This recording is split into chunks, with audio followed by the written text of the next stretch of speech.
All right, I'm about to take on the Act 4 final boss in Loop Hero, and I have no idea what I'm getting myself into. I don't know if my gear is good enough. I don't know if the strategy is the right one. We're gonna see what we're up against. Kind of wish I was playing Necromancer, but I wanted to try out this crazy aggro strategy to see if I could be really successful with the rogue on it.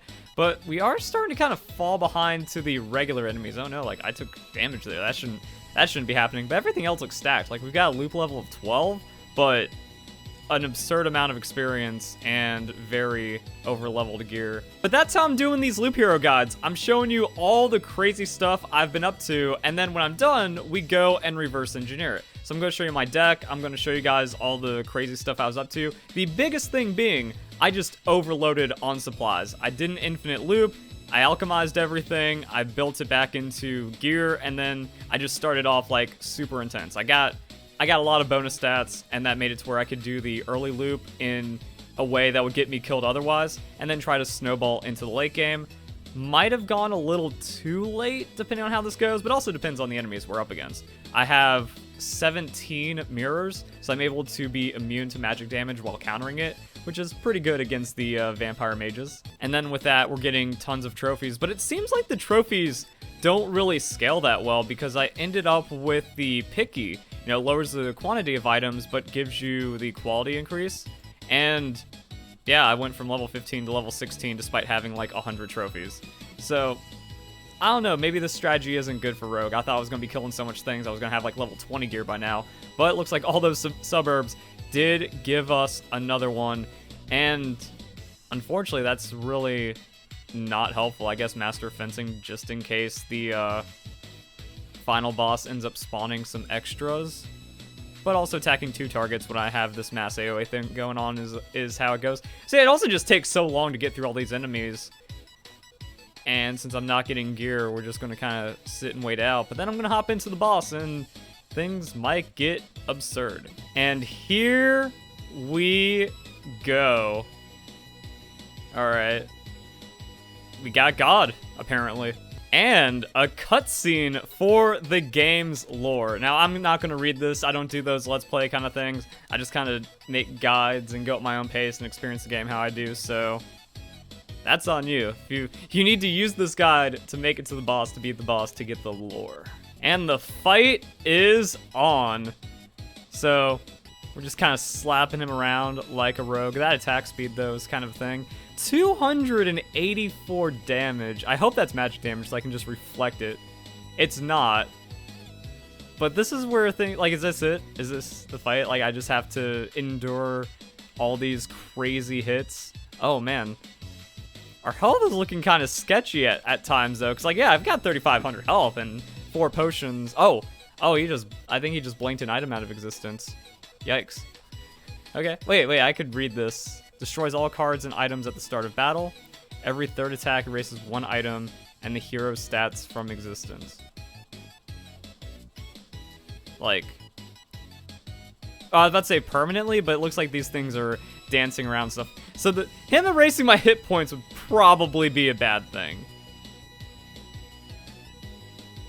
And just, yeah, okay. Oh, yeah, so we knocked down some hit points. Damage got knocked around. There goes an item.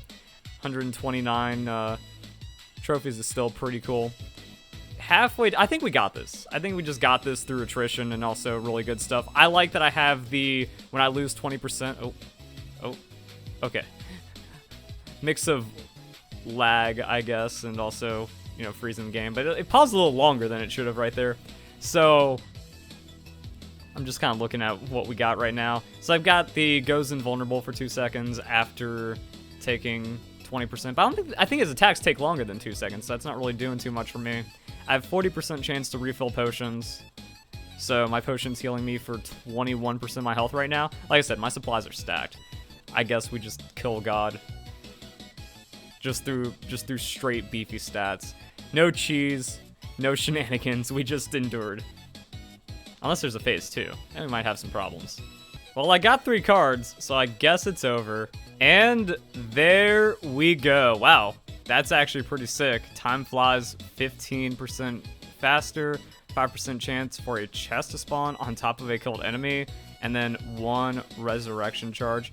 So I guess what's supposed to happen is that when you beat the final boss, you just like completely smash the game with all the bonuses, or like with the pick of a really good bonus, and then infinite resource farming. But I've been there, done that. Ooh, also that was a good rogue drop-off. So I got like a string of unluck, and now it seems like the luck is coming back around. So we got that. Magic damage is evasion bonus is always cool. I'm not getting like the good boots. They just give me a flat 75, but that's whatever.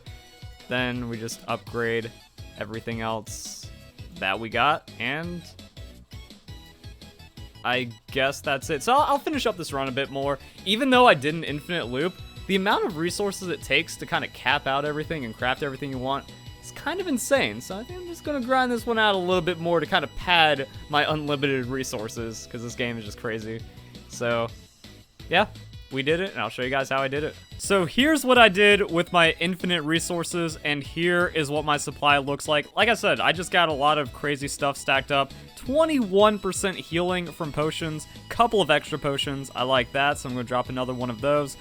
Just pretty much whatever I crafted that I could fit in that I'd like. My main idea was to just get like 50 blacksmith hammers and then be unkillably tanky at the beginning of the game, especially because I have all of the exquisite mirrors, so magic damage can't hit me, and then just reduce everything early on to where I'm taking like 3 damage from 5 mobs and just start snowballing like that on the cards. I don't think it really works too well for rogue, but if I'm constantly getting items on like necromancer or warrior, that'd be pretty fun. Then 1% base hit points for every food item. Well, if I put in another 50 or so food items while also getting extra bonuses as well, plus 2 max hit points for every point of defense, well, that means the hammer is giving me 2 hit points and then 1% because of the knife, but also multiple percents for every knife, and then also just plus 10 max hit points. So I can start out as a very, very unkillable boy and then just kind of progress from there. So apparently it worked. I was able to just drop down as many things as I wanted, and that's why the deck looks like this. Didn't really get too much usage out of the Bloodgrove Ruin combo.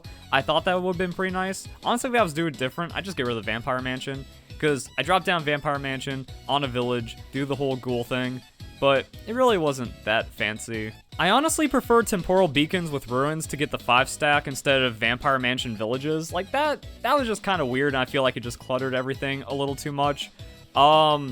The attack speed is kind of weird with the rogue because you do have the cooldown, but I feel like if you have suburbs, forest, river, you're just going to be ridiculously unstoppable on a necromancer, so we're going to try that out for this show off. And then grove, spider, cocoon, just plant those wherever I want to because it gives me monsters, and that's just bonus loot. Could go for battlefield. That would, yeah, I could add a little bit of extra spicy to this one. So let's see what we got. Just going to drop down the arsenal. I'm going to put it out of the way because I want to build stuff around here since I do have the very enhanced watchtower set up. That was one thing. I didn't take advantage of a couple of things. I didn't take advantage of the Bloodgrove at spawn, and I didn't take advantage of the watchtowers. So I think I'm going to build a lot closer to spawn initially and then branch out from there as we get more chrono crystals. That's going to be for the ruins, and ruins need to be far away from everything so we don't get stacked out by them. I still fear those.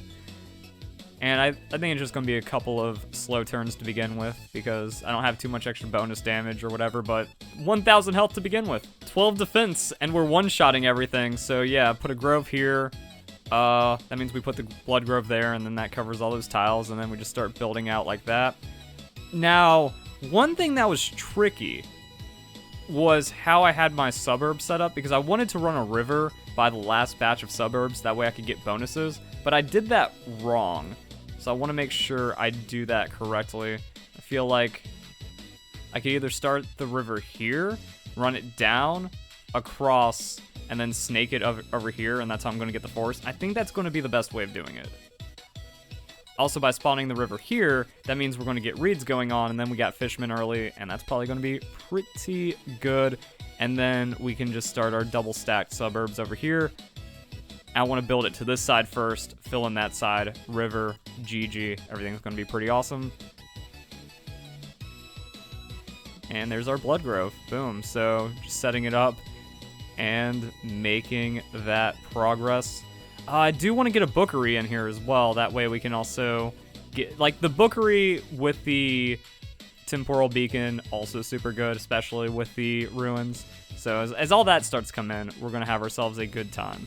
Wow, it took me a full loop to realize I'm an idiot and I didn't change to Necromancer. And I feel like if we're running Necromancer, then we want the Ancestral Crypt because plus 3 hit points for every enemy. We're going to be killing a lot of enemies.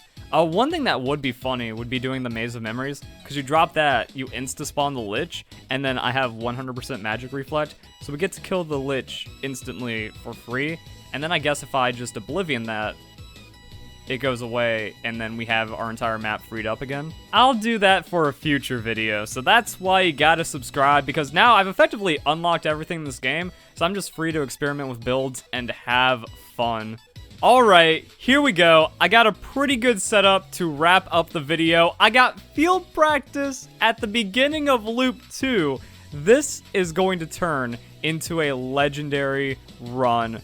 So, just kind of beating things up. I've got a nice little setup going. This is what I wanted to do. I want to get a river running. That way I'm getting the benefits of both the extra force stuff and the suburbs and all of that good stuff. Blood groves are coming in. Right now, it's just hectic. And as weird as it is, I didn't think it was possible to kind of cap out on the effects that you can get in tiles. But if I build this wrong, it's actually really easy to screw up. So right now I just have to be paying a lot of attention to what I'm putting where, because I don't have a lot of space or a lot of ability to put things where I want them. Because I need a temporal beacon, chrono crystals, blood grove, a thicket or a grove to set up that blood grove with the ruins. It's a little messy, but right here, this is like the perfect little patch I got going. I just want to keep on expanding that, put a bookery over here, see what those spiders do, and eventually just kind of keep leveling up all of my good stuff. That's a ring. That's not an amulet. And I've got +1 max skeletons already. Attack speed is coming in. Probably just put the regular trees over here. Lich soon, but I'm immune to magic damage, so he is free. And I think that's it. So this just kind of shows you the setup I was working with to get where I wanted, my ideas on how to take on Act 4 and just kind of utilize the most out of like crazy supply beginnings. And that's kind of it. So if you guys enjoy the video, don't forget to leave a like if it helped you out. Where's the thing? Darn, I didn't get the one that splits damage. That one pretty much makes you immortal, but this 20% chance to exceed the number of skeletons and summon 2 of them during the last summon. That's one of the strongest ones as well, especially if you're doing trees, getting a lot of attack speed in. So yeah, I think everything is looking awesome. If you guys enjoy the video, if you did, leave a like, comment your thoughts down below, subscribe, all of that fun stuff. Just having fun with Loop Hero. Hope you all have a nice day as well. Thank you very much for watching.